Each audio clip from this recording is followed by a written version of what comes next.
Hello and welcome to Super Tech Institute. मैं चंचल अग्रवाल जो topic आज आपके साथ डिस्कस करने वाली हूँ वो है nature and behaviour of matter, यानी पदार्थ की प्रकृति एवं व्यवहार।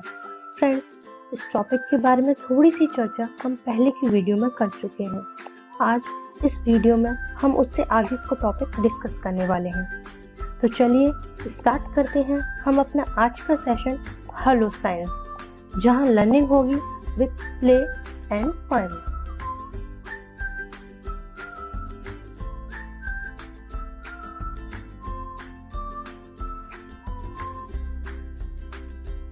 आइए देखते हैं।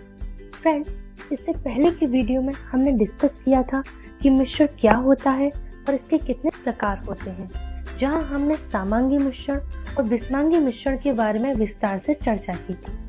आज हम सामांगी मिश्रण और विषमांगी मिश्रण के अंतर्गत तीन मुख्य प्रकार के मिश्रण विलयन, कोलाइड और निलंबन के बारे में चर्चा करेंगे। चलिए एक एक करके डिटेल में इन तीनों को समझते हैं। सबसे पहले हम विलयन के बारे में समझेंगे, जिसे हम अंग्रेजी में सॉल्यूशन भी कहते हैं।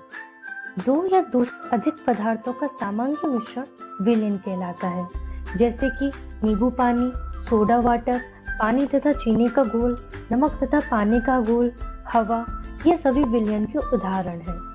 विलयन के घटक या कंपोजिशन ऑफ अ सॉल्यूशन। कोई भी विलयन मुख्य रूप से दो घटकों से मिलकर बना होता है। पहला विलेय या सॉल्यूट, दूसरा विलायक या सॉल्वेंट।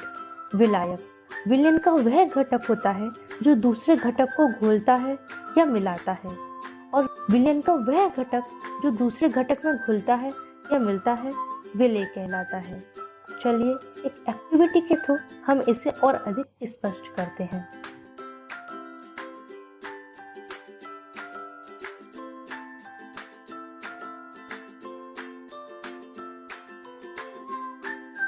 फ्रेंड्स, इस एक्टिविटी में नमक को जल में घोला गया, इसलिए नमक यहाँ एक विलेय है और जल एक विलायक है, और इन दोनों का मिश्रण यानी नमक का जल एक विलयन है। सामान्यतः विलयन में जो घटक कम मात्रा में उपस्थित होता है उसे विलेय, और जो अधिक मात्रा में उपस्थित होता है उसे विलायक कहते हैं। जैसे कि हम सब जानते हैं कि नींबू पानी एक विलयन है, तो नींबू पानी में नींबू और शक्कर जो कि कम मात्रा में उपस्थित होते हैं एक विलेय है, और जल जो कि अधिक मात्रा में उपस्थित होता है वह एक विलायक है, और इन दोनों का मिश्रण यानी नींबू पानी एक विलयन है। तो फ्रेंड्स, अब आपको क्लियर हो गया होगा कि विलयन होता क्या है और इसके क्या घटक होते हैं। विलयन ठोस, द्रव या गैस तीनों प्रकार के होते हैं। सबसे पहले हम जानेंगे ठोस विलयन के बारे में, जिसे हम सॉलिड सॉल्यूशन भी कहते हैं। जब विलयन के दोनों घटक यानी विलेय और विलायक जब ये दोनों ही ठोस हों तो ऐसे विलयन को ठोस विलयन कहा जाता है। इसका एक अच्छा एग्जाम्पल है मिश्र धातु या एलॉय। अब हम देखते हैं मिश्र धातु क्या होती है। मिश्र धातु को दो या दो से अधिक ठोस को मिलाकर बनाया जाता है। क्योंकि इसमें विलेय और विलायक दोनों ही ठोस होते हैं, इसलिए यह एक सॉलिड सॉल्यूशन का उदाहरण है। कांसा एक ऐसी ही मिश्र धातु है जिसे प्राय 88% कॉपर तथा 12% टिन को मिलाकर बनाया जाता है। कांसे का प्रयोग मूर्ति तथा बर्तन आदि बनाने के लिए किया जाता है। फ्रेंड्स, आप पता लगाएं, क्या आपके घर में कांसे से बनी कोई वस्तु है? अगर है तो वो दिखती कैसे है? और ऐसे ही कुछ और मिश्र धातुओं के बारे में जानकारी इकट्ठा कीजिए। चाहे तो आप इसके लिए अपने मम्मी पापा या बड़े भाई बहनों की मदद भी ले सकते हैं। दूसरा है ठोस द्रव विलयन या सॉलिड लिक्विड सॉल्यूशन। जैसे कि इसके नाम से ही स्पष्ट हो रहा है, ऐसा विलयन जिसमें एक घटक ठोस और दूसरा घटक द्रव हो वह विलयन ठोस द्रव विलयन कहलाता है। इसलिए इन दोनों का मिश्रण ठोस द्रव विलयन है। गैस विलयन। जब विलयन के दोनों घटक यानी विलेय और विलायक जब दोनों ही गैस हों तो ऐसा विलयन गैस विलयन कहलाता है। हवा इसका एक सबसे अच्छा उदाहरण है। फ्रेंड्स, हम जानते हैं कि हवा कई गैसों जैसे nitrogen, oxygen, carbon dioxide in सब का मिश्रण है, इसलिए हवा गैस विलयन का उदाहरण है। फ्रेंड्स, आप यहाँ एक पाई चार्ट देख रहे हैं। यहाँ हरा भाग नाइट्रोजन गैस को प्रदर्शित कर रहा है, नीला भाग ऑक्सीजन गैस को और लाल भाग अन्य गैसों को प्रदर्शित कर रहा है। इस पाई चार्ट से क्लियर हो रहा है कि नाइट्रोजन गैस हवा में सबसे अधिक मात्रा में उपस्थित होती है, दूसरे नंबर पर ऑक्सीजन आती है और तीसरे नंबर पर अन्य गैसें। ये हम सभी जानते हैं कि ऑक्सीजन का प्रयोग हम अपनी सांस लेने के लिए करते हैं, पर क्या आपको पता है कि नाइट्रोजन हमारे लिए क्यों आवश्यक है? नाइट्रोजन हम सभी प्राणियों जैसे मनुष्य, जीव जंतु, पौधों, इन सब की वृद्धि के लिए आवश्यक होती है। तो फ्रेंड्स, अब आपको क्लियर हो गया होगा कि विलयन होता क्या है, इसके क्या घटक होते हैं और ये किन किन प्रकार का होता है। चलिए अब हम आगे बढ़ते हैं। आपसे लास्ट वीडियो में एक एक्टिविटी करने के लिए कहा गया, जिसमें आपसे बोला था कि आप पता लगाएं क्या रेत पानी में घुलती है या नहीं। अगर अभी तक आपने ऐसा नहीं किया तो प्लीज आप इसे करके देखिए। रेत और पानी का मिश्रण निलंबन का उदाहरण है। निलंबन एक ऐसा विसमांगी मिश्रण होता है जिसके कण घुलते नहीं हैं, लेकिन माध्यम की समष्टि में निलंबित रहते हैं। चलिए एक और एग्जाम्पल के थ्रू इसे क्लियर करते हैं।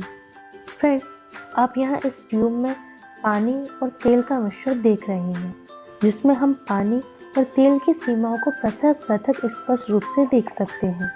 पानी और तेल का मिश्रण एक निलंबन का उदाहरण है।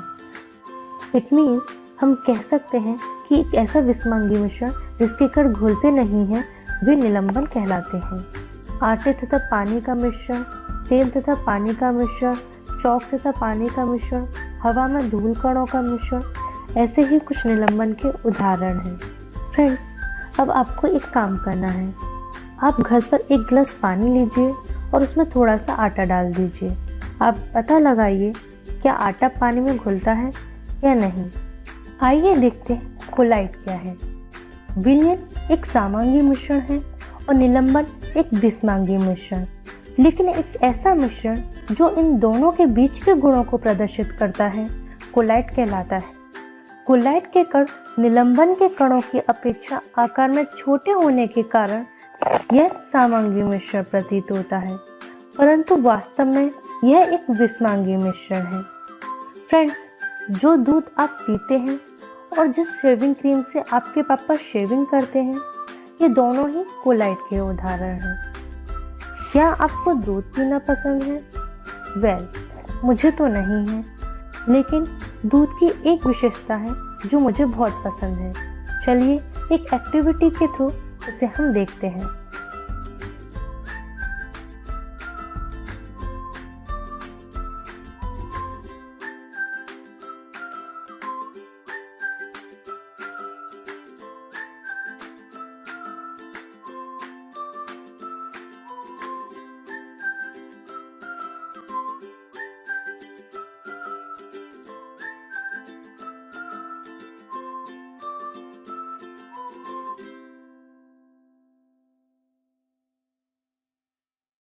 इस एक्टिविटी में एक गिलास में कॉपर सल्फेट का विलयन लिया गया और दूसरे गिलास में दूध और पानी का मिश्रण।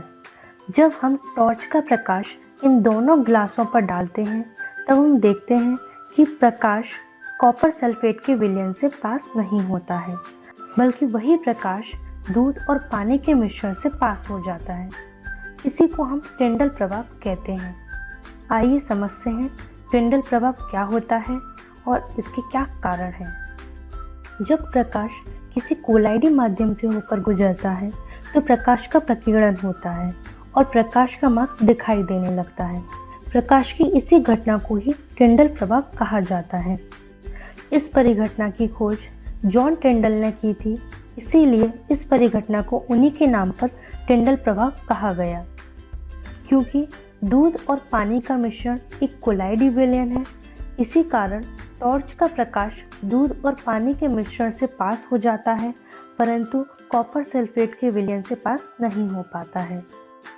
फ्रेंड्स, क्या आपने कभी नोटिस किया, जब हमारे घरों में खिड़की या किसी छोटे से छेद से प्रकाश घरों में अंदर आ रहा होता है, तो उसमें हमें धूल कण तैरते हुए दिखाई देते हैं और हमें प्रकाश का मार्ग साफ साफ दिखाई देने लगता है। ये धूल तथा कार्बन के कण हवा में निलंबित कोलाइट की तरह कार्य करते हैं, जो प्रकाश की किरणों को फैला देते हैं, जिसके कारण हमें प्रकाश का मार्ग दिखाई देता है। यह टिंडल प्रभाव का उदाहरण है। ये बिल्कुल ऐसा ही है जैसे दूध से टॉर्च का प्रकाश गुजरता है। ऐसा क्यों होता है कि विलयन से गुजरने पर प्रकाश का मार्ग दिखाई नहीं देता है, जबकि वही प्रकाश जब हम कोलाइट से गुजरते हैं तो हमें इसका मार्ग दिखाई देता है? क्योंकि विलयन के कणों का आकार बहुत ही सूक्ष्म होता है, इसलिए जब प्रकाश इससे गुजरता है तो प्रकाश का प्रकीर्णन नहीं हो पाता, जिस कारण प्रकाश हमारी आंखों तक नहीं पहुंच पाता है और हमें प्रकाश का मार्ग दिखाई नहीं देता है। इसके विपरीत जब वही प्रकाश हम कोलाइडी विलयन से गुजारते हैं तो कोलाइडी विलयन के कणों का आकार विलयन के कणों की अपेक्षा बड़ा होने के कारण जब प्रकाश इनसे टकराता है तो प्रकाश का प्रकीर्णन हो जाता है और प्रकाश हमारी आंखों तक पहुंच पाता है, जिससे हमें प्रकाश का मार्ग दिखाई देता है। यही घटना निलंबन के साथ भी होती है। क्योंकि निलंबन के कणों का आकार विलयन और कोलाइट दोनों की अपेक्षा बड़ा होता है, इसलिए जब हम प्रकाश को निलंबन से गुजारते हैं तब भी हमें प्रकाश का मार्ग दिखाई देता है। तो फ्रेंड्स, अब आपको क्लियर हो गया होगा कि टिंडल प्रभाव होता क्या है और इसके क्या कारण हैं। तो चलिए अब हम आगे बढ़ते हैं। Properties of a solution. विलयन के कुछ महत्वपूर्ण गुण हैं, जैसे कि विलयन एक सामंगी मिश्रण है। इसके कणों का आकार काफी छोटा होता है, जिस कारण से हम इन्हें आंखों से नहीं देख सकते। क्योंकि विलयन के कणों का आकार काफी छोटा होता है, जिस कारण से ये प्रकाश की किरणों को नहीं फैला पाते हैं और हमें प्रकाश का मार्ग विलयन में दिखाई नहीं देता है। फ्रेंड्स, क्या आपने कभी चीनी और पानी के घोल को छानने की कोशिश की है? क्या चीनी पानी से छानने के द्वारा अलग की जा सकती है? करके देखिए। छानने की विधि द्वारा विलय के कणों को विलयन से अलग नहीं किया जा सकता है। विलयन को शांत छोड़ देने पर भी विलय के कण नीचे नहीं बैठते हैं, अर्थात विलयन स्थायी होता है। Properties of suspension. निलंबन एक विषमांगी मिश्रण है। इसके कण इतने बड़े होते हैं कि हम इन्हें आंखों से देख सकते हैं।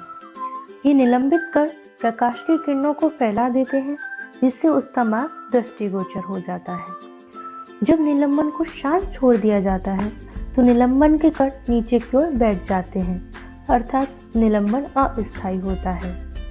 आप इस इमेज में देख सकते हैं, इसमें दिखाया गया है कि किस प्रकार निलंबन के कण शांत छोड़ देने पर नीचे बैठ जाते हैं, जैसे रेत पानी में नीचे बैठ जाती है।